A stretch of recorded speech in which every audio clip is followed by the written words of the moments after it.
السلام علیکم ورحمۃ اللہ وبرکاتہ۔ ناظرین، استقبال ہے آپ کا ہمارے چینل الاخبار میڈیا پر۔ ناظرین، مولانا سعد صاحب کے چاہنے والوں کی طرف سے انتہائی سخت ترین رد عمل دیکھنے کو مل رہا ہے۔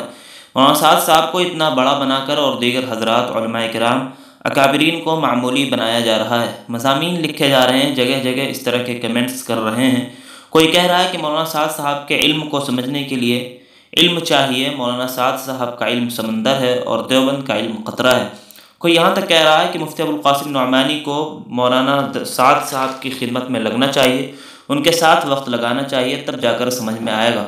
افسوس صد افسوس، یہ جماعت جو اکابرین کی پسندیدہ جماعت رہی ہے، آخر کس راستے پر چل چکی ہے؟ مفتی ابوالقاسم نعمانی صاحب مدظل العالی نے مولانا سعد صاحب کے بیان کی جو درست وضاحت سبق کے دوران کی تھی، اس پر ایک صاحب جو دل و دماغ سے عاری اور خالی اور مولانا سعد صاحب کی اندھی اتباع میں مست ہیں، یہاں تک کہہ دیا کہ مفتی ابوالقاسم نعمانی کو پوری دنیا کے مدارس سے معافی مانگنی چاہیے، کیونکہ مفتی ابوالقاسم نعمانی نے اپنے منصب کا غلط استعمال کیا ہے۔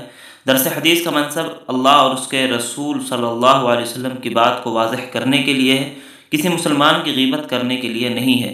بڑے دکھ کی بات ہے کہ درس حدیث کا منصب مفتی ابوالقاسم نعمانی نے مسلمانوں کی غیبت کرنے کے لیے استعمال کیا۔ مفتی ابوالقاسم نعمانی صاحب سے یہ امید نہیں تھی کہ بغض مولانا سعد صاحب میں اتنا آگے نکل جائیں گے کہ حضور پاک صلی اللہ علیہ وسلم اور ازواج مطہرات کی گستاخی کر جائیں گے۔